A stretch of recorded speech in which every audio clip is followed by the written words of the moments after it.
Sa iba pang mga balita, kinilala ng Kamara ang dedikasyon at mga naging ambag sa lipunan ni dating Antipolo City 2nd District Congressman Romeo Acop.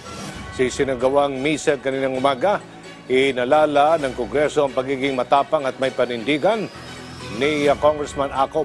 Si Bian Manalo sa sentro ng balita.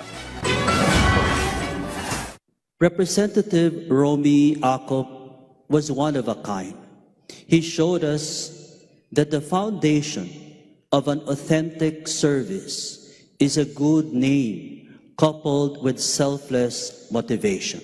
Binigyang pugay sa isinagawang Requiem Mass sa Plenary Hall sa Kamara de Representantes ngayong araw ang yumaong si Antipolo Representative Romeo Acop. Pumanaw ang kongresista sa edad na 78 taong gulang sanhi ng atake sa puso. Si Acop ang nagsilbing kinatawan ng ikalawang distrito ng Antipolo City noong 15th, 16th at 17th Congress mula 2010 hanggang sa kanyang pagpanaw nitong December 20. Sa misa, pinasalamatan ang mambabatas dahil sa dedikasyon, katapangan at pagiging isang mahusay na lingkod bayan nito.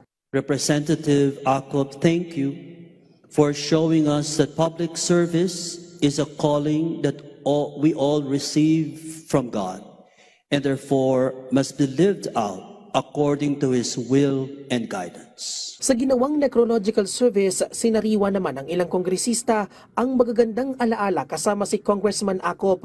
Si House Speaker Faustino D. III naman sinabing malaking kawalan ang pagpanaw ni Congressman Acop hindi lang sa Kongreso at maging sa kanyang nasasakupan sa Antipolo kundi maging sa sambayan ng Pilipino.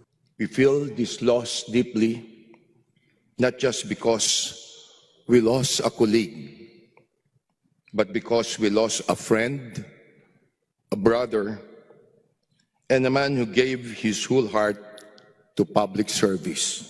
Isang karangalan naman para kay House Deputy Speaker Ronaldo Puno ang makatrabaho si Congressman Acop sa Philippine National Police. May tuturing niya bilang isang matapang, may paninindigan at magaling na general ang yumaong mambabatas. I hope that this tradition will not be lost. I hope that the Acop name will continue to fly in Antipolo and fly high. Si Manila 6th District Representative Bienvenido Abante naman, kinilala ang paninindigan at katapangan ni Congressman Acop sa pagkamit ng hustisya bilang miyembro ng House Quad Committee. He was a principled partner, a steady presence, and a man who never forgot why we were there. Samantala, nagpaabot din ng kanyang pakikiramay si dating House Speaker Martin Romualdez. Sa kanyang pahayag, kinilala nito ang hindi matatawarang dedikasyon ng yumaong kongresista bilang isang public servant at ang malaking ambag nito bilang kasapi ng House Quad Committee.